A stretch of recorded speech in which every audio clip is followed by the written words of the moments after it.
Base nomor 1, Tonhal Trap. Oke, kita langsung aja ke base yang pertama. Jadi ini adalah tipe base yang pasti kalian sudah lumayan cukup sering melihatnya, tapi jujur nggak pernah bosen buat dibahas, yaitu base jebakan TH. Nah, jadi sekilas tonhalnya itu sengaja kita taruh di pinggir, kayak bilang ke lawan, nih ambil aja 1 bintang gratis. Tapi inget guys, di COC itu nggak pernah ada yang benar-benar gratis. Jadi begitu lawan terpancing dan berpikir ini adalah jalan pintas buat menang, disitulah strategi dimulai. Konsepnya simple tapi cukup mematikan. Kita tumpuk semua jenis jebakan di area TH. Jadi begitu pasukan lawan turun, duar ya kan, formasi mereka langsung hancur total. Bahkan sebelum serangannya benar-benar dimulai. Jadi pas mereka masuk ke zona berbahaya ini, pasukannya bakal banyak yang mati. Dan pertahanan kita yang berada di sisi berlawanan ini tinggal beresin sisa-sisa dari pasukan lawan yang masih mencoba untuk bertahan. Jadi intinya buat kalian yang suka mengontrol emosi lawan dan pengen bikin mereka kena mental di awal serangan, base ini adalah jawaban yang paling pas. Dan oh ya, untuk isi bantuan klan kastilnya, kalian bisa isi dengan ini. Base nomor 2, asimetris base. Oke, kita masuk ke base nomor 2. Di sini kita punya tipe base asimetris. Dan sesuai namanya, base ini tuh nggak rapi, nggak seimbang, pokoknya jauh lah dari kata estetik. Tapi justru disitulah letak kekuatannya, disitulah letak asiknya. Lawan kalau ketemu base dengan tipe seperti ini biasanya bakal langsung nge-lag otaknya. Mereka bakal bingung, ini masuknya dari mana yang enak? Karena nggak ada sisi yang kelihatan lemah atau pintu masuk yang jelas. Nah, momen ragu itulah yang kita incar dari lawan. Begitu lawan ragu sedikit aja pas nurunin pasukan pembuka, biasanya funneling mereka bakal langsung berantakan. Pasukan yang harusnya masuk ke tengah malah belok-belok nggak jelas. Ya kayak anggaran yang disalurkan pemerintahan suatu negara lah gitu. Kan sama tuh nggak jelasnya. Nah oke, sementara pertahanan kita di dalam tetap santuy nembakin pasukan lawan dari jauh.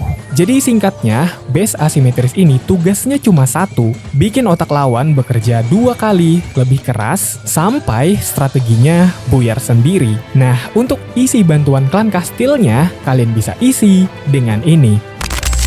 Base nomor 3, ring base. Lanjut lagi kita ke tipe ring base alias base cincin. Nah, jadi tipe base ini kelihatannya simple banget.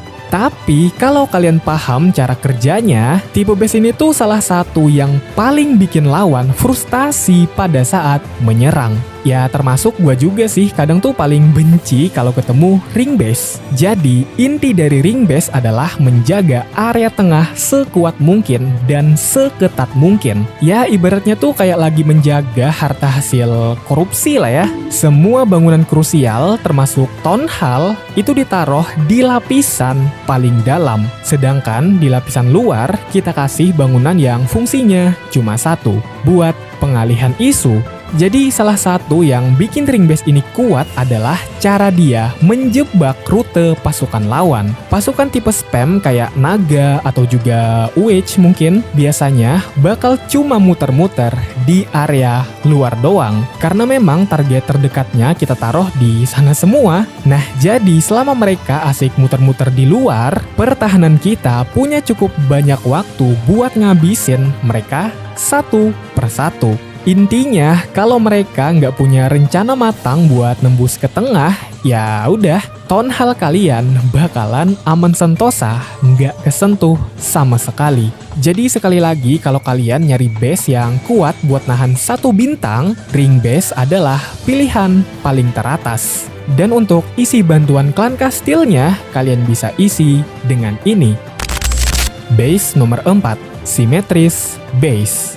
Nah, berikutnya di sini ada si paling rapi alias base simetris. Jadi, kalau base asimetris tadi itu berantakan, yang satu ini kebalikannya, yaitu semuanya seimbang antara sisi kiri dan sisi kanan. Kelebihan utamanya sudah jelas ada di stabilitas. Jadi, selain lawan gak bakal nemu celah atau sisi lemah yang mencolok buat dijadikan titik serangan, tapi juga senjata rahasia dari base ini adalah efek split atau pemecahan pasukan. Biasanya kalau lawan memulai serangan dari arah sudut base, pasukan mereka secara natural bakal terpecah menjadi dua, sebagian ke arah kiri, sebagian lagi ke arah kanan. Jadi begitu pasukan lawan terpecah, disitulah kekuatan pasukan lawan berkurang secara drastis. Spell heal jadi nggak efektif karena nggak bisa nutup semua pasukan. Rage spell juga cuma kena sebagian. Pokoknya berantakan lah,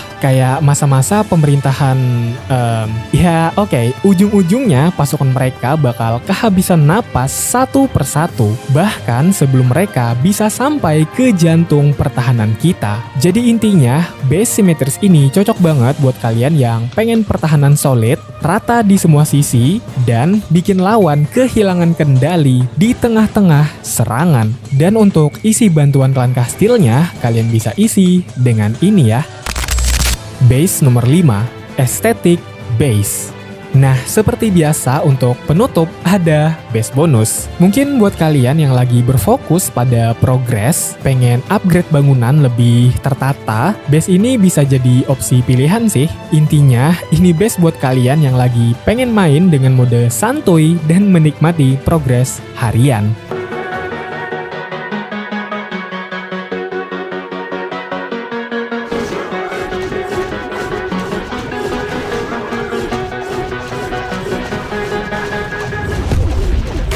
Been looking for a way out. I'm sick of feeling like I'm way down, stuck in the middle of a large crowd. I just gotta fight and climb my way and then break out. Adrenaline in my system, I just wanna be different, I just wanna be winning. I've had this fight since the beginning, got a mind with no limits, but sometimes I forget it. Look at myself in the mirror, I just wanna see clearer. I could feel a little angst, I'm sick of my life, I just wanna make a change.